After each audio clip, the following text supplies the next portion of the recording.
It's been a beautiful day, and I thought the way to finish this day with all the animosity in the world, there's always been challenges in humanity. We tend to be very tribal as human beings. Grab a seat, please. But now it's happening even within cultures, within a culture. We've certainly seen that here in the United States where people, on opposite parties politically, they used to fight like mad. I remember I worked with President Clinton, and then I literally walked across and worked with Speaker Gingrich, who was the opposite party, was the Speaker of the House. On the same day, I coached both men from opposite parties. Today, someone would shoot you in the head if you tried to do that. It's so absurd. They used to fight like crazy, and they go have a beer together and talk and laugh and be people. Today, we have this weird thing, you can't talk to each other. Well, if you can't talk to anybody and you demonize everybody, then there's no possibility of peace. And so I made the decision a few weeks ago before things were out of control in the Middle East the way they are. And I saw this brief little interview with these two men that just brought me to tears. It was so beautiful. And their names are Rami and Bassam. And one of them is an Israeli Jewish man from Jerusalem, and the other is in Palestine. Actually, he's going to be in Jericho, the oldest city in the world, and they're going to join us at 6 a.m. there. And I just wanted you can talk about what's possible, but like I said, a belief in what's possible doesn't matter. An experience is even better. And so I'd love you to watch and hear how these men that both share pain, they both had pain of losing their children from the opposite side, and yet there's a love between them like brothers, and they're working to create peace in the most difficult area probably of the world right now. What an incredible example, moving example. Sam Aramin and Rami Elhanan came face to face with the price of war when their young daughters were killed, one by Israeli border police and the other by a Palestinian suicide bomber. One organization is bringing both Israeli and Palestinian families that have lost loved ones throughout the conflict together in hopes of finding a common basis for peace. I'm an Israeli who lost his daughter to a suicide bombing on the 1st of September 1997. An Israeli border police shoot and kill my 10-year-old daughter Abir. All I can tell you is that from that moment on until today, I devote my life to go everywhere possible, to talk to anyone possible. We are peace activists. We are not victims, and we refuse to live as victims. This is not our destiny. It's not written anywhere that we have to go on killing each other. I'm proud to call this ex-enemy, this man, is my brother. In many ways, he's the closest person to me on earth. He's much closer to me than many of my own people, many of my own family. We go around the country. We go from high school to high school. We talk to Israeli kids, we talk to Palestinian kids, and we tell them that our pain is exactly the same pain. And if we who have paid the highest price possible, if we who have every reason on earth to want to kill each other, if we can call each other brother, anyone can. Will you please and welcome from across the world, Rami and Bassam. Please give up for them.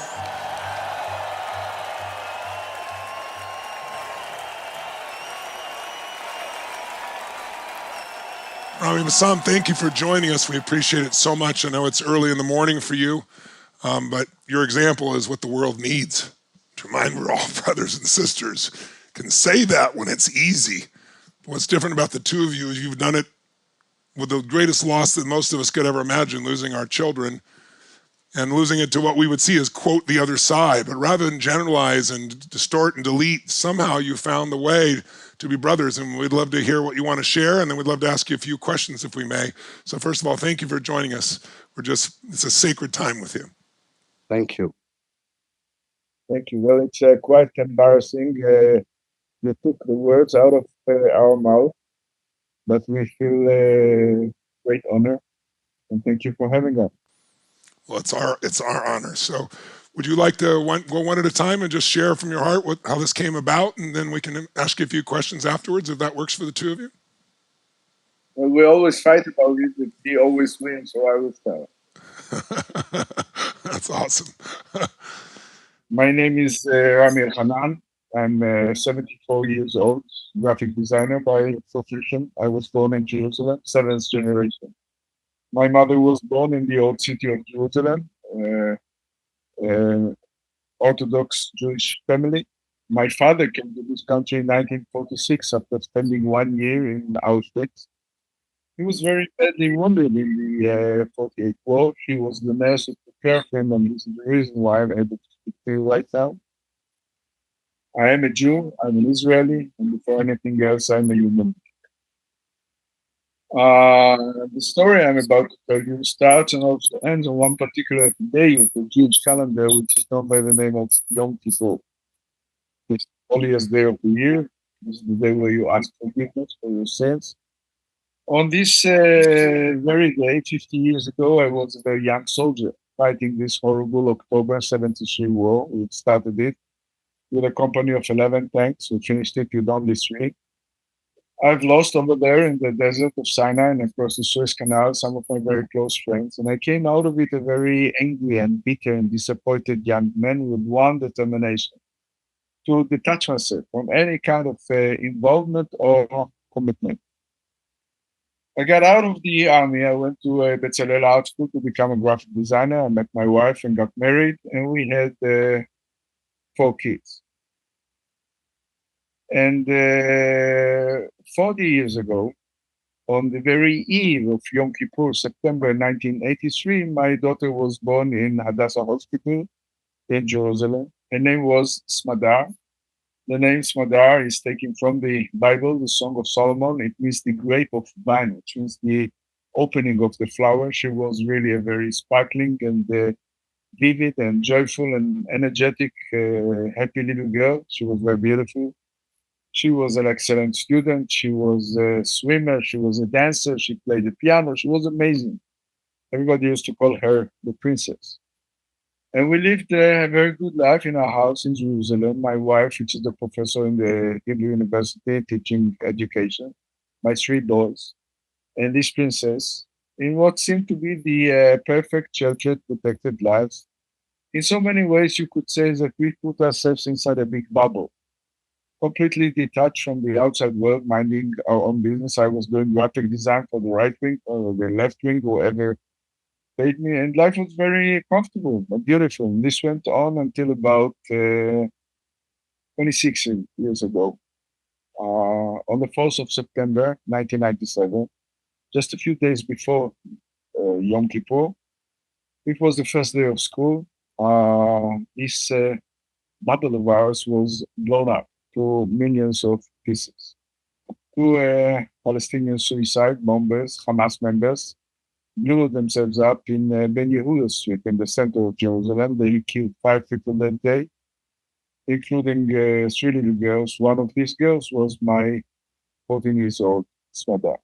It was Thursday afternoon, and the beginning of a very long and a very cold night, which continues until today.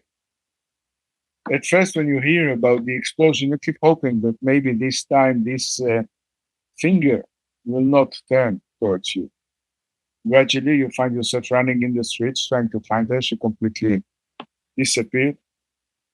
And you go from hospital to hospital, from police station to police station, many long, frustrating hours until eventually very late at night, you find yourself in the morgue and this finger is stuck right between your eyes. And you see this sight which you will never ever be able to forget for the rest of your life. Then you come back home. The house immediately fills with thousands and thousands of people coming to pay respect, to offer condolences. These are the 7 days of the Jewish mourning period. And you're kind of enveloped by these thousands of people in a very clever traditional way that is designed to ease your passage from one kind of life to another. On the 8th day, they go home. Suddenly you're left alone. You need to wake up. You need to stand up and face yourself. And you have to make a decision. What are you going to do now with this new unbearable burden on your shoulders? What are you going to do with this anger that eats you alive from within? And there are only 2 ways to choose from. And the first one is obvious. When someone kills your 14-year-old little girl, you are so angry and you want to get even. This is natural. This is human. This is the way most people choose, the way of revenge and retaliation. But then after a while, you start to think, we're human beings, we're not animals, we can use our heads. You start asking yourself questions. Will killing anyone will bring her back? Will causing pain to someone will ease this unbearable pain? The answer is certainly not. So, in a very graduate and complicated process, you come to the other option, which is much more difficult.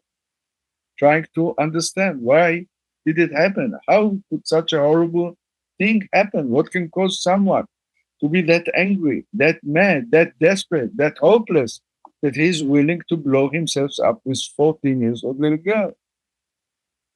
You have some kind of connection to it yourself? And then the most important question of them all, what can you do personally in order to prevent this unbearable pain from other people, from other family? Well, it's not easy. It takes time. It took me almost a year. Foolishly enough, at the beginning, I thought that I could go on with my life, pretending as if nothing had happened, go back to my studio, try to lead a normal life. But nothing was normal anymore, and I was not the same person anymore. And about a year later, on some occasion, I met a big man who changed my life completely. His name was Yitzhak Franketer. He was a religious Jewish guy, with a big kippah on his head. And you know how we tend to put people into drawers and we stigmatize people and we judge people by the way they dress and look. And I was certain that this guy with the kippah is a fascist and radical, and he eats Arabs for breakfast. And I prepared myself to fight him. And we started talking. He told me about his son Arik, who was kidnapped and murdered by Hamas in 1994. And about this organization that he created of people who lost their loved ones, Israelis and Palestinians together, who wanted to fight against this situation. And I got curious, and he invited me over to watch a meeting of this group of crazy people. And I said, okay, and I went to see it. It was 25 years ago. I was standing aside, very detached and reluctant and very cynical, as I always am. And I was watching this group of crazy people coming down from the buses, walking towards me, shaking my hand for peace, hugging me, crying with me. And I was so deeply shocked and so deeply moved. You see, I was 47 years old at the time, and I'm still ashamed to admit it was the first time ever in my life I have met Palestinians as human beings, not as workers in the streets, not as terrorists, not as transparent people, as human beings who carry the same burden that I carry, who suffer exactly like I suffer. And I was so deeply moved. I remember seeing this old Arab lady coming down from the bus in this long black traditional Palestinian dress, and she had a picture of a 6 years old kid on her chest, exactly like my wife carried the name of our daughter Smadari on her. I'm not a religious person, I'm afraid, and I'm not the greatest believer on earth. I have no way of explaining what happened to me back then, 25 years ago. All I know is from that moment on, I devote my life to go everywhere possible, to talk to anyone possible, people who will not listen, people who will listen, to convey this very basic and very simple message which says we are not doomed. It's not our destiny to keep on killing each other in this holy land of ours forever, and we can change it. There is only one way to do so. This is by talking to each other, because it will not stop unless we talk. So this is what we do at the Parent Circle. About 650 families, Israelis and Palestinians, with one common denominator. We understand that we lost our children because of this abnormal situation in which one people is controlling the other. This is called the occupation. When one people is not free and one people has all the privileges, it's not working, and the price is blood. So we are banging our heads against this very high wall of hatred and fear that divide our two nations today, and we put cracks in it, little cracks. And through these little cracks, a little light comes in, a little light can drive away a lot of darkness until we will put those walls down, because the alternative is horrible and painful. And we have an enormous ally on our side, which is the power of our pain. And you should know that the power of pain is tremendous. It's very much similar to the nuclear energy. And like this horrible energy, you can use it in order to bring darkness and destruction and pain and death to people. And you can use this energy in order to bring light and hope and warmth. So we go around the country. We go from high school to high school. We talk to Israeli kids. We talk to Palestinian kids. And we tell them that our blood is exactly the same color, that our pain is exactly the same pain, and our tears are just as bitter. And if we who have paid the highest price possible, if we who have every reason on earth to want to kill each other, if we can call each other brother, anyone can, anyone should. Thank you so much for having me. Bassam, will you share with us your journey? So, good evening, America. Thank you, brother. Thank you, Tony, for inviting us. Briefly, it's very difficult to grow up under strange occupation. I am talking as a kid. People that they don't look like you, they don't speak your language, and they come to control your life. And you don't know why they come to my village, to my neighborhood, to occupy us. Simply, we hated them as Palestinians, as kids, and we don't need education to hate those strangers. But very briefly, I noticed that at the age of 12, that those soldiers, the Israeli soldiers, they become very nervous and crazy when they saw the Palestinian flag, and I don't understand why. So with other four kids, we create a local military group, we call it, at the age of 13, and we start our struggle by raising the Palestinian flag on the trees around our school. It was a very dangerous mission. If they catch you, you go to jail for 6 months to 1 year. But this is the tool that we need to use in order to make them crazy. That's it. We don't understand, to free Palestine or create a Palestinian state. We don't understand that. We want to feel safe as kids because we have no safe place for ourselves. In fact, at the age of 16, we find some old weapons in a cave. With other military tools that we don't know how to use it. But two of my friends throw 2 grenades on the Israeli soldiers, patrols in our village near Hebron. And luckily in that time, no one killed, no one injured because they don't know how to use it in a professional way. And at the age of 17, 1 year later, we have been arrested. So the first one get 21 years in jail, 19, 15, 14, and I had 7 years. In fact, I learned in jail, if you know your enemy, you can defeat him or you can kill him. If you only hate him, you will kill yourself. So in fact, it was like a wisdom for me. I said, I want to kill my enemy and not to kill myself. So I start to study Hebrew, the language of the enemy.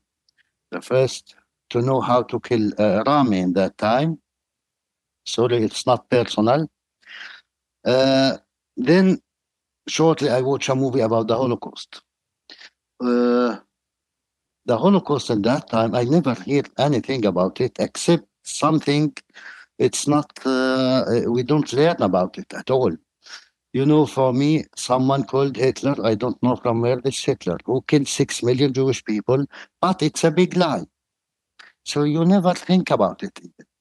But I understand this movie is about Hitler and the Jews, and I want to enjoy seeing this movie as kind of revenge, in spite in my background, like it's a lie.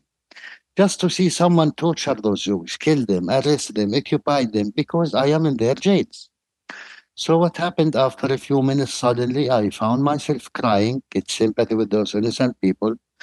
I start to hide my tears from other prisoners because, you know, you are crying for the Jews and we are in their jails. It's very complicated. Briefly, I decide that I want to know more about this big life. It's really happened or it's just a movie, which led me after more than 25 years after that to make my master degree about the Holocaust in Bradford University in the UK. Then after that, I start to visit death camps in Germany. But it starts as a tool to know your enemy in order to know how to fight them or to defeat them. Then I understand something very basic that if you know more, you act much better. If you don't know, simply you don't know. And to be honest, I find it perfect not to know because you always agree with yourself, with your narrative, with your history, whatever. Yes. And when you know something different, you start to suffer, we said in Arabic, because you cannot keep silent.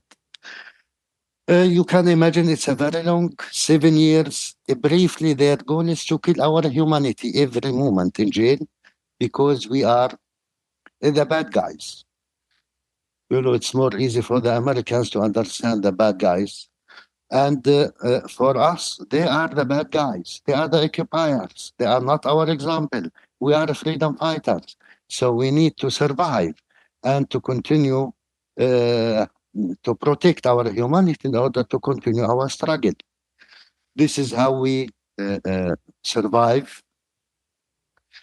I get released after 7 years, and I still believe in army struggle as the only way to talk to those people. It means the Israeli army. Those are the Israeli people that we know as Palestinians. In 93, suddenly we have peace. Oslo agreement between the PLO and Israel for the first time. And I start to see the same ex-terrorists or killers, whatever they describe us, the prisoners, they became generals in the Palestinian security forces. They became the Palestinian Authority.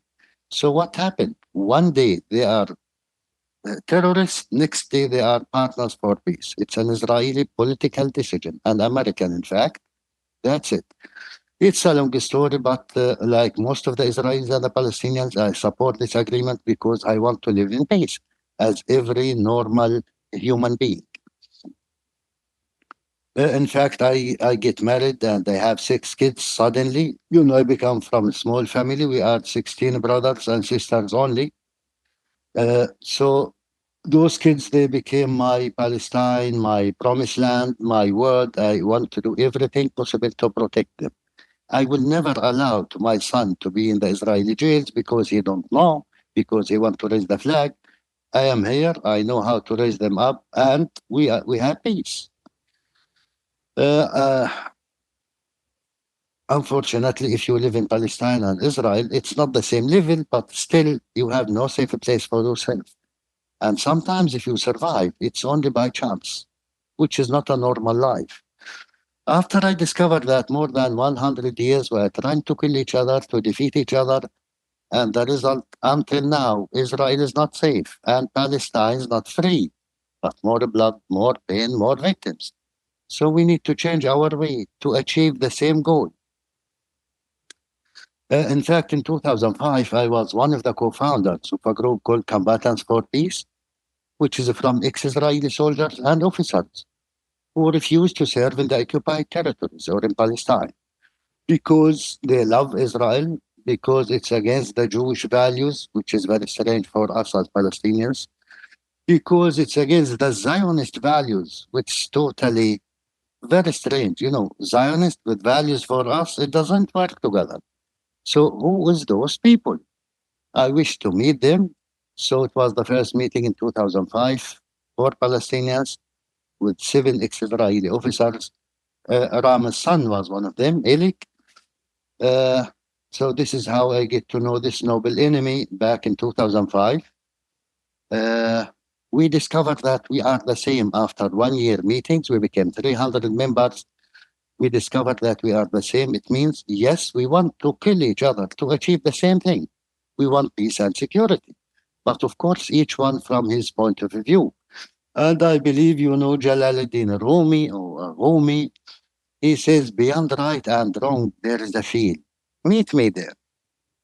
So we decide to meet each other. Maybe we can survive.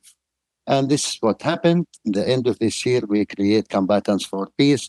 And this was our slogan, what Nelson Mandela says. If you want to make peace with your enemy, you need to work with your enemy. Then your enemy become your partner. And this was our goal to prove that there is a partner for peace in the other side. In fact, 2 years later, on the 16th of January 2007, an Israeli border police shot and killed my 10 years old daughter Abir in front of her school from a distance of 15 to 20 meters, and her hit from the back. Abir fell down, and 2 days later, she passed away in Hadassah Hospital where she born, and where Smadar born and died. You know, between Abir and Smadar, it's 10 years. We don't know each other, but it was our common enemy. It's the same enemy who take off the lives of our daughters. It's the Israeli occupation. Unfortunately, if you ask the killer of Smadar or Abir why, he don't know. Only Smadar because she's an Israeli, and Abir because she's a Palestinian.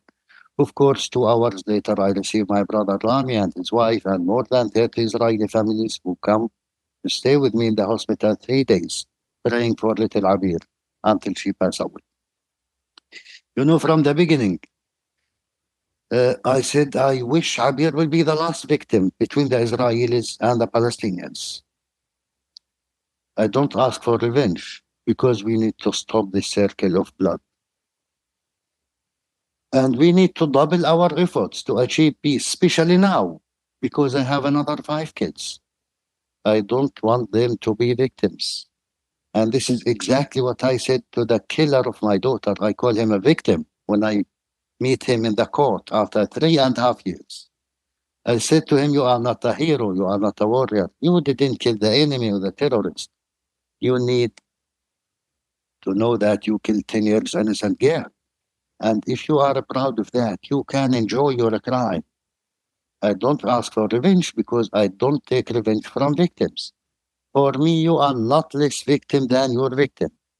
But in any day in your life, if you come to ask me to forgive you on your knees, I will take my revenge. I will forgive you without any mercy. It's not because of you at all. It's because of myself. Because I really love my daughter very much. And because I have another 5 kids. I don't want them to grow up as victims to you. In fact, 2 days later, I joined the parents' circle after I lost my daughter because I know my brother Rami 2 years before I lost my daughter. We became a very close friends. So I am familiar with this noble organization. But of course, in my worst dream, I don't want to join this amazing group. You know, we want to prove that we can be partners for peace only. We don't need to love each other. We don't even need to like each other. I still love you, Rami. But we need to respect each other. You know, Tony, always I said, you can enjoy hating me forever. In the end, you will have heart attack.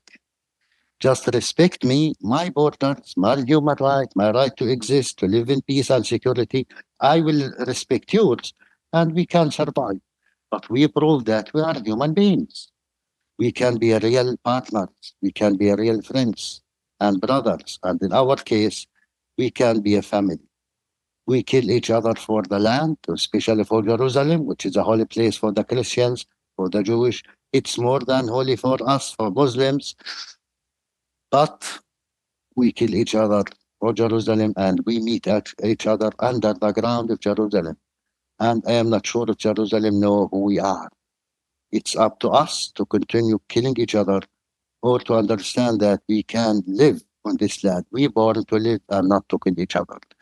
Unfortunately, as long as the Israeli occupation continues, we will continue to sacrifice the blood of our kids from both sides to protect the holy stones of Jerusalem. We understand that. We respect each other. We can live in peace. Let us look for the future. We will never improve the past. It's over. For our kids, means Israelis and Palestinians. Thank you very much for listening. Well, thank you both for sharing your stories. It's almost overwhelming in the environment we're in right now.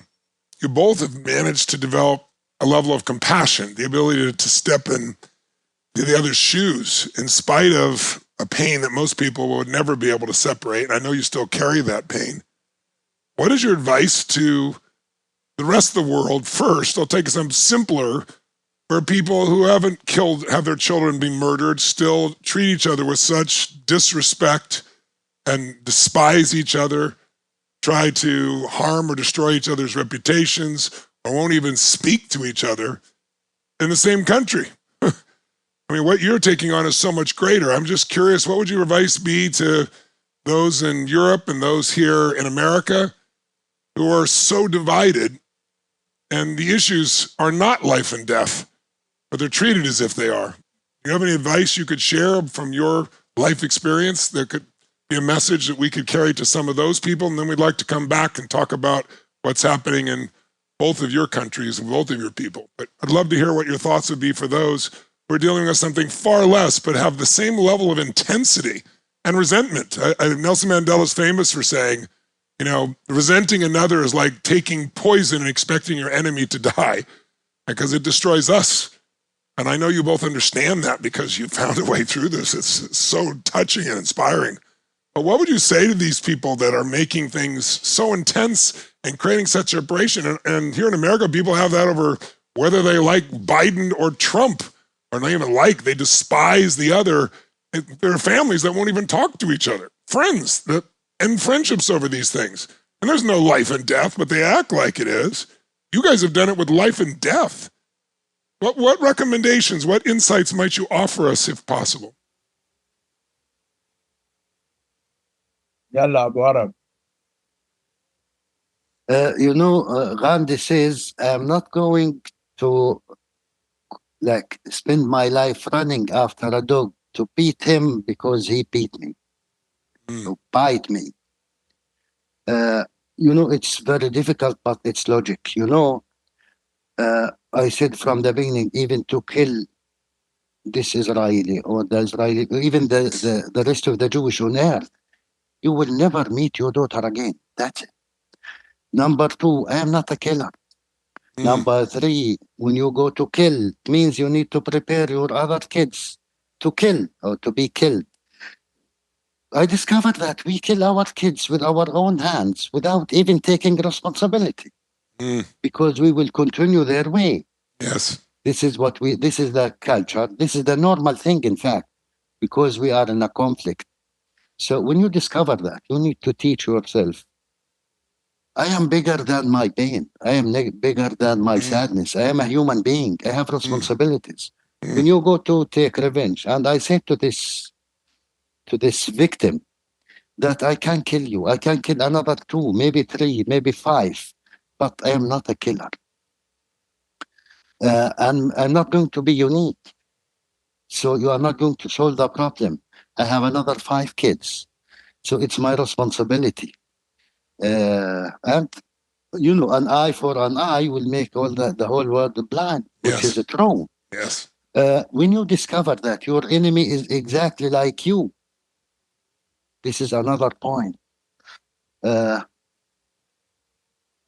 when we ask for justice, what's the meaning of justice? Justice is Rami wants Madar back. I want Javier back. There is no justice. At least this is what I ask him. You need to punish yourself because you kill a kid.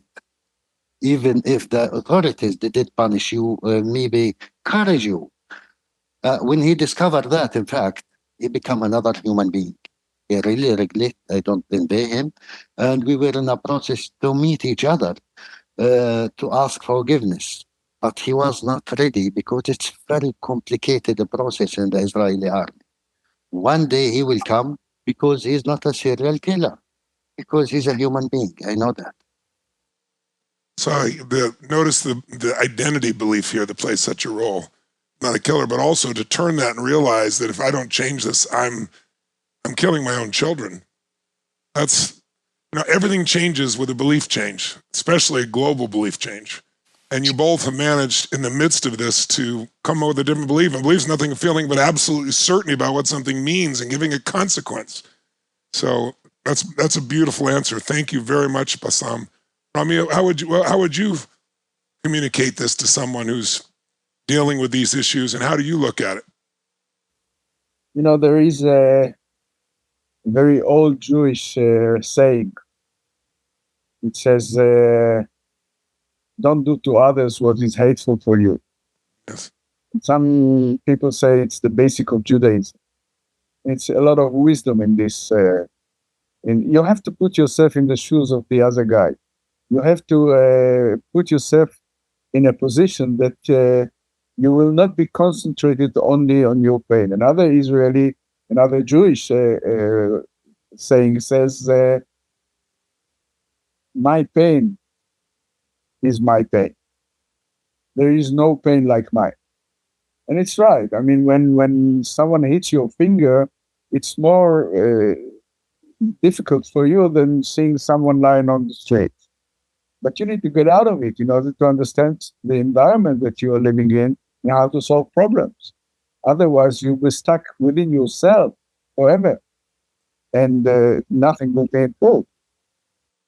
And being stuck within yourself is usually the ultimate pain because the mind will always find something to be upset about, right? Today, people get upset about what somebody writes that has nothing to do with them. People are outraged. But I asked a group of people recently, which would you rather be, happy or a bit outraged? And, you know, it was an interesting response because a bunch of people there first said happy, but then they said, honestly, the way I live, I get outraged pretty easy because outrage, anger, creates a surge of energy, testosterone. It pushes our nervous system. It makes us feel certain. It makes us feel significant, which are human needs. But it leaves us dead inside because there's no connection. There's no growth. There's no spiritual growth, no emotional growth, no any form of growth. Tell us about, I'd like to hear from you, Bassam, when you talk about the Israeli occupation. You know, many people's perception in the West is, well, since 2005, there hasn't been an occupation in Gaza. Since 2005, you know, obviously Hamas has been running the show, and Hamas is, you know, taking great resources and not help their own people. What's your understanding or perception of that? How do you perceive that? Because I'm curious to hear that because I've heard multiple sides of the story. You're living it. So I'd love to hear directly from you rather than someone who has an opinion. Absolutely. You know, I don't blame you because the West, especially the Americans, they don't know who occupied who even. So it's very good to know a little bit that Gaza was free in 2005. No, in fact, it's the biggest jail on earth with more than 2 million people. It's a real jail. They have one gate. Israel decide who will leave and who will enter. So it was a big joke that they are free. And Hamas just appeared yesterday, Tony. We are talking about 75 years of occupation, of oppression. To blame Hamas, it's not true. And always I said, as long as the occupation continue, we will have Hamas, we will have Fatah, we will have Islamic Jihad, we will have, and they have a good reason. They said, we are fighting the occupation according to the international law. Yes. Oppression create resistance. This is what Jabotinsky said. And all the laws in the world allow the people who are under the occupation to resist, and no one can tell them how to resist. Now, what I say to the Palestinians, to my people, of course we have the right to resist and to use armed struggle, and we don't care how the rest of the world describe us. We are protecting our land, our kids, our lives. But we try it for more than 100 years. So let us use another tool. It means the non-violence, together even with the Israelis, with the international community, to go to the international law, to the, to the UN, which is another type of struggle. But I remember, before Oslo Agreement, PLO described exactly like Hamas today. Killers, terrorist organization, their goal is to kill the Israelis and to throw them to the sea. And what happened? They became partners for peace. Today, if Israel have the right to protect themselves or to defend themselves, of course, but they have no right to occupy another people's land. They need to blame themselves. In the end, we are dying, both Israelis and Palestinians. We are killing each other because the Israelis are scared. I am not going to pay the price of their ongoing fear forever. The Americans, the Europeans need to see me exactly as they see the Israelis. I have the right to live and to exist, to be free. This is exactly, it's opposite the picture that the West know. And it's very easy to, unfortunately, like the policy of United States of America. I talked to me and Rami with almost half of the Congress. If we talk on the media, it's another issue. If we talk as human beings, the personal level, yes, they know what they are doing. They know the problem. And I'm not going to pay the price of the guilt of the world against the Jewish people. I know that. But it's not me. I paid the price of the Holocaust that I never committed, and I don't know anything even about it. We Yes. become the victim of the victim. So if there is peace, if to end the occupation tomorrow, tomorrow Hamas will disappear. And imagine, Tony, if there is a peace agreement between the Israelis and the Palestinians, there is no 7th of October. It didn't start in the 7th of October. But imagine they invested in billions and billions of dollars to build this separation wall between Gaza and Israel. It fell down in 2 hours, unfortunately. So you see Gandhi's approach, Martin Luther King's approach, as the only approach that can really solve this. And it's proven in 2 different countries. Absolutely. Absolutely. How do you do that when so many have had so much pain, just like both of you've had on both sides? How do you get the Israelis to be able to feel secure enough to let go when they believe that you want to extinguish them, meaning the Palestinians, and vice versa? The perception on both sides is we want to extinguish the other. What do you see as the solution? A 2-state solution, many just roll their eyes at that because it was offered at one time and rejected, as you know, years ago under Clinton. The question is that possible? What do you see if that peaceful approach was to occur? What has to happen for a Gandhi approach or Martin Luther King approach to occur in your mind? I'd love to hear your point of view, and then I'd love to hear yours as well, Rami. Well, first of all, you have to be honest. You have to tell the truth, and you have to understand that you cannot put 2 million people in a box, close the cover, and expect that nothing will happen. Yes. You have to tell them that the Hamas people that created the massacre on October 7th were 10 and 12 years old kids in 2014 when the Israeli army attacked Gaza. So it's a cycle of violence, and we have the moral authority to tell the truth, and this is the truth. Now, the solution is on the table, waiting to be signed. Everybody knows what needs to be done in order to finish this stupid conflict tomorrow morning. 1 state or 2 states or 10,000 states, this is not the issue at all. One word is essential. Without it, nothing will happen. And the word is respect. Yes. You have to be able to respect the guy next to you exactly as you want to be respected. No more and no less. Once you achieve this, everything else is technicalities.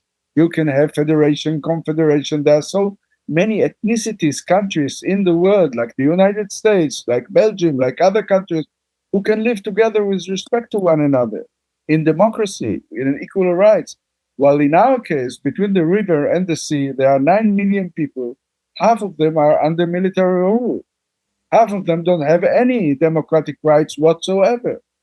And this is an abnormal situation, and we paid the price of it. So we have the moral authority to tell them, we need to look at each other in the eye. We need to be able to respect each other. We need to look at each other in the level of equality. Otherwise, we will go on fighting each other forever. How do you get to that level of respect with so much, water under the bridge, so to speak? How do you get to there? People like Bassam. People like Bassam, by look, I was 46 when I started this journey. And I'm a victim of the Israeli upbringing system. I was brainwashed. I never met any Palestinians. I never heard Arabic. I closed the radio when it was Arabic. And 26 years ago, I started a journey towards the other side, which I never saw, towards the music, towards the history, towards the narrative, the language, the culture, everything that was deliberately and viciously hidden from me. Because we are talking about 2 societies at war, and they need to prepare the young generation to be able to sacrifice themselves if time comes. And the only way to do it is by hiding the other side, and demonizing the other side, dehumanizing the other side. So this is our task, using this journey in order to open our eyes, to open our minds, and to find new ways. And this is 2 major conclusions that I have made in the end of this journey. You have to give up 2 major things. One is the victimhood mentality. You have to get rid of the victimhood mentality. You have to stop looking back. You have to stop digging into your own wounds, and you have to look forward. And the second most important thing is giving up the Jewish superiority. You are not superior to anyone else. You are the same human beings. No one is born a killer. No one is born a terrorist. No one is born a soldier. We need to treat each other like human beings. Bassam, it sounds like by your description of your own journey, you had the same situation. You didn't even know about the Holocaust, right? And the experience that the other side did. So you both, your understanding of the other side was only conditioned by the environments around you. How do you deal with that when there's the geopolitical aspect? You know, Iran is funding so much of this, and I don't know they have either of your interests in mind completely. I don't know. Maybe they have the Palestinians' interests in mind. I don't know. But it certainly doesn't look like it at times. It looks like it's their interests that are in mind. How do you deal with that? I mean, that's a third party that's playing a role in this as well in the conflict. How do you look at that, Bassam? I'm curious. If you talk about Iran, the third party, no, we have maybe Iran, the 30 party. It's not the first party. We have a lot of parties. So for that, we are victims to this policy, both Israelis and Palestinians, unfortunately. But to your question, always I said like one day after peace. In fact, I want to settle in Colorado and Denver. I love it. And I will leave Rami here with the Palestinians to continue make peace and reconciliation. The only solution, I want to send my kids to their school and get them back safe in any place on the earth. This is my state. Just imagine that, always I said the Palestinians, they didn't kill 6 million Israelis. And the Israelis didn't kill 6 million Palestinians yet. And there is a German ambassador in Tel Aviv, and there is an Israeli ambassador in Berlin. 4 years after 6 million victims, the best relationship on earth between Germany and Israel. Yes. How come? Briefly, we can do it. It's beautiful. It's the level of hatred and blood, they didn't arrive to this level. But we need a brave leader to lead us towards the future. Again, to release us from the very painful past, which is over. And a leader that's really driven by the same values, obviously, as Gandhi or Martin Luther King, and that peaceful approach. And maybe it's also people being exhausted by the pain enough that they finally demand peace. Historically, that's the only thing that changes things over time. But what a beautiful example with Germany. That's a great example you give of what's really real. That's really wonderful. Let's have some questions from our audience, if you don't mind. We have some questions here. Please. Just remember, if it's a difficult question, for Rami, please. Yes.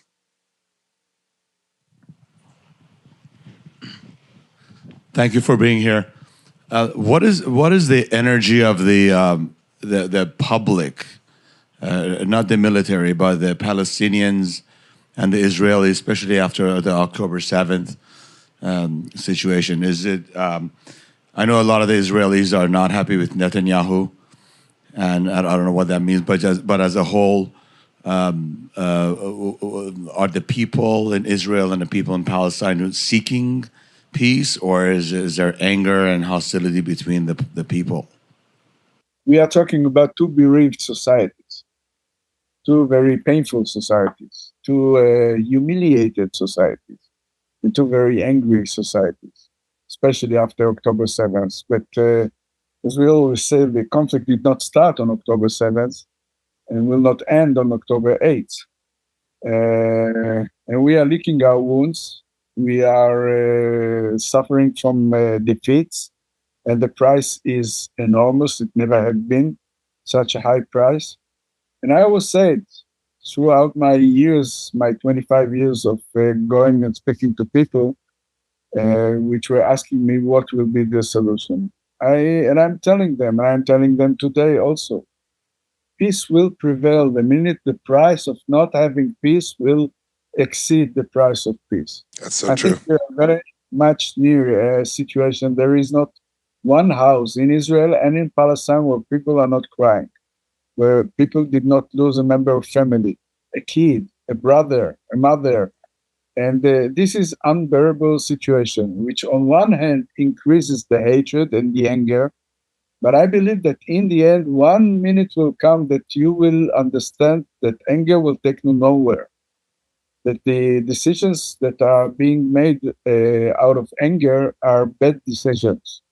And then you need to rise above your pain and above the current situation and look to the future. And the future is very bright. Some says that we are not going to go on killing each other forever, and he's absolutely right. We need to find a way and the power within ourselves to look forward, to stop digging into the wounds of the past, and understand that we are doomed to live here together. The Palestinians will not be thrown to the desert. The Israelis will not be thrown to the sea. We have to share this land as one state or two states or 10,000 states or one big graveyard under it. Well said. That's true in Yeah, most and people's lives. Yes, go ahead. in fact, of course, I agree with every single word what Rami says.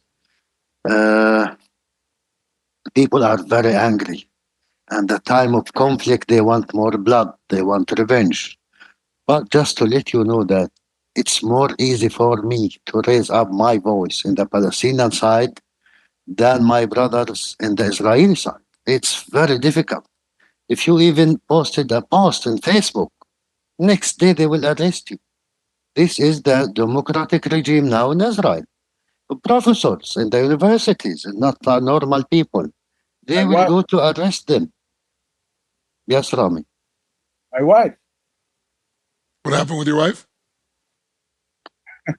my wife was, she's a professor in the Hebrew University, and she was arrested on October 9th for putting Jean Paul Sartre quotation in an inner WhatsApp group, which says the slave has raised up his head. That was enough for the police to call them for investigation. Wow. But this is nothing compared to Palestinian citizens of Israel, which are being arrested, which are being bullied, which are being denied of their rights, which are being persecuted in a way that the whole country went crazy.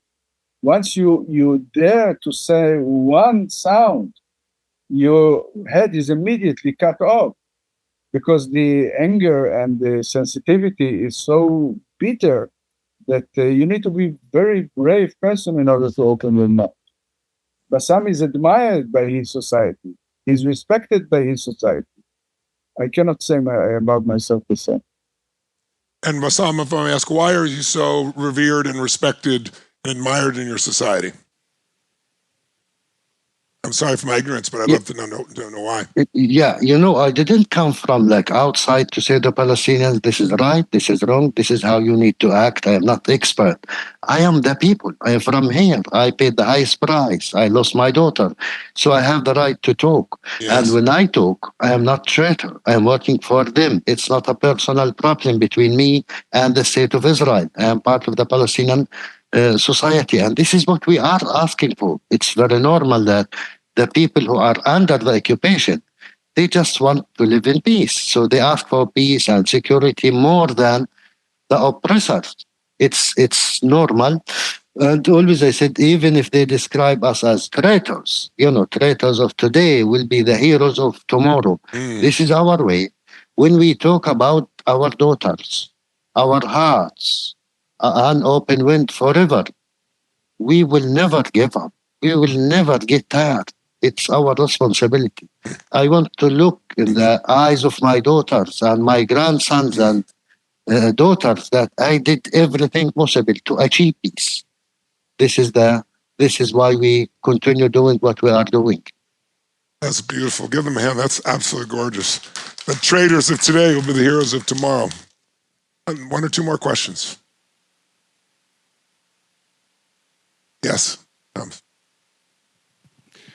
Thank you so much for being here. I'm just curious, we didn't talk about, is there frustration that the Americans are supporting the state of Israel or the Europeans haven't stepped in to provide peacekeeping? What is your thoughts around global support to stop really the conflict and the slaughter of all these people? You know, I'm a son of a Holocaust survivor. My late father was an Auschwitz graduate. And I say this at the end of every lecture that we had. While they took my grandparents to the ovens back in Europe 80 years ago, the free and civilized world stood aside, never lifting one finger. And today, while these two crazy nations are massacring each other, and there is a genocide in Syria and the atrocities in the Ukraine and wherever you look, and the free and civilized world is still standing aside, doing nothing. And standing aside while a crime is being committed is also a crime. Now, we don't want you to import our conflict to your country. You have enough problems of your own. We don't need you to be pro-Israeli or pro-Palestine. This will not help us a bit. We demand of you to be pro-peace and to be against injustice and against this ongoing situation in which one people is dominating another people. This is the essence of the problem. It must be solved. It can be solved by the help of the nations outside. And I will conclude with a message of a Jew. And I am a Jew with the utmost respect to my people, to my history, to my tradition. And I will tell you that ruling and oppressing and humiliating and occupying millions and millions of human beings without any democratic right whatsoever is not Jewish. Period. There are no two ways about it. And being against it is not anti-Semitism. And if you get into an argument, you can quote me. Beautiful. So I just want to ask you to remember his name. His name is Rami Al-Hanan, because you are going to argue a lot. I will say like this. You know, Martin Luther King says, in the end, we will remember not the words of our enemies, but the silence of our friends.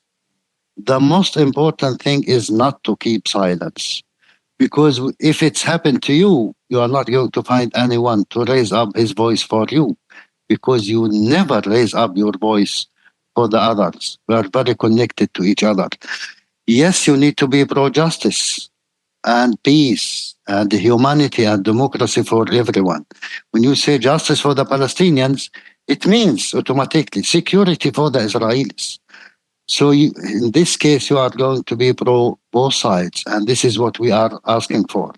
And we find a new slogan which says, from the river to the sea, everyone must be free. Everyone. Otherwise, there is no solution. We will continue to fight, unfortunately. And this is what we want to avoid, because we are equals as human beings. That's so beautiful. God bless you both, and thank you for joining us and Yes, you sharing with too. us your insights, your gifts from God. Thank you so much.